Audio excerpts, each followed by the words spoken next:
अब schedule caste क्या थे? शेड्यूल कास्ट किसी जाति का नाम नहीं है। शेड्यूल कास्ट एक शेड्यूल बना दिया गया कास्ट्स का, जातियों का एक शेड्यूल बना दिया गया, वो शेड्यूल कास्ट हो गए। और इनको ही अंत्यज कहा गया। अंत्यज लास्ट में आए, आखिर में आए, और अंतवासिन यानी के दूर घूरे के पास किनारे रहने वाले, लास्ट में रहने वाले, अंतवासिन। जो उस वक्त भी सवर्ण उन लोगों के साथ नहीं रहना चाहते थे, तो sir was it the resistance कि सिर्फ सवर्णों ने बोला था नहीं तुम दूर रहो? क्या वो खुद गए थे उनके पास या उन्होंने मना किया था? रेजिस्टेंस दोनों साइड से होगा। तो पता नहीं, मैं इसको समझना चाहता हूँ उसके पीछे उनकी मंशा क्या रही हो, इस शब्द को पूरे देश में प्रचारित करना, पूरी दुनिया में प्रचारित करने के पीछे क्या? समय में अगर जो खत्म तो नहीं किया जा सकता, लेकिन अगर जो कम करना है तो क्या तरीका हो सकता है? कि जो दलित खुद होते हैं, भले ही वो उस वहां तक पहुंच गए, तो they themselves feel proud of and they want their name to be incorporated as दलित, कि वो खुद चाहते हैं उनका नाम, ये चीज हाईलाइट हो। उस समय लक्ष्मण जी खुद सीता जी को वो वाल्मीकि ऋषि के आश्रम में छोड़ के आए थे, जो कि आज भी वाल्मीकि लोग लगाते हैं गर्व के साथ कि हम वाल्मीकि हैं। मेरे लिए ऐसे एक समाजशास्त्री होने के नाते मेरे लिए राम वास्तविक नहीं है, क्योंकि मैं धार्मिक आधार पर विश्वास नहीं करता हूं। समाजशास्त्री वो होता है जो समाज के अंदर घटित देखी हुई बातों का नजरिया है। मैं नजरिए से नहीं बोल रहा हूं, मैं फैक्ट दे रहा हूं कि ये ऐसा ऐसा हो रहा है। ये आदमी ये कहे कि ये खाली है, ये भरा है, लेकिन कुछ हो सकता है गिलास ना हो तब भी कहें कि गिलास है।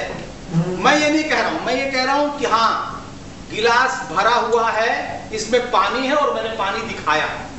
इसलिए मैं आपको ये बता दूं कि ये मेरा नजरिया नहीं है। अस्मिता पे गर्व करता हूं, मैं बताना चाहता हूं, तो आप कौन होते हैं मेरी अस्मिता पर आक्षेप करने वाले? ये मुझे पता होना चाहिए। ये अखबार में कौन लिखेगा, क्यों लिखेगा? So the word untouchable was for the first time mentioned in any text, in a text was Vishnu Dharma Shastra in about 1 century AD.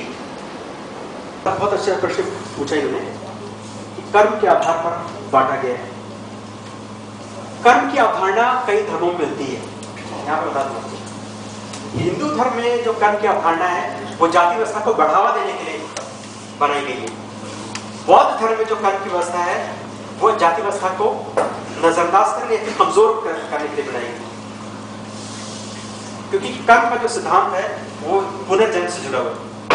ऐसा माना जाता है हिंदू धर्म में कि शूद्र इसलिए शूद्र है क्योंकि पिछले जन्म में उसने गलत काम किया।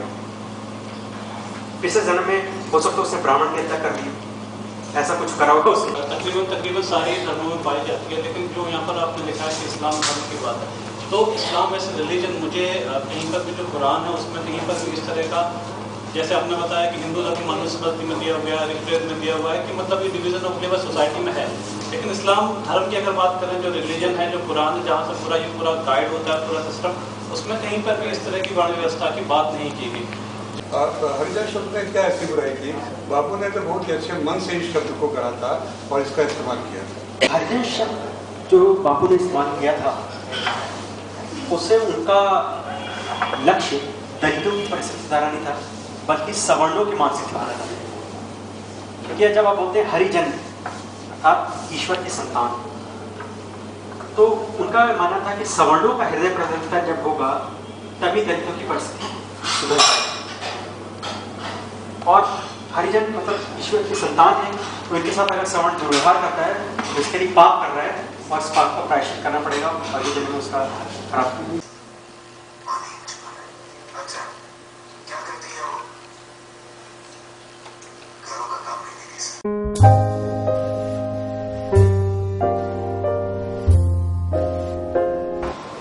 केवल अस्पृश्य नहीं, दक्षिण भारत में तो इसने, साउथ इंडिया में तो एक्सट्रीम रूप इसका था।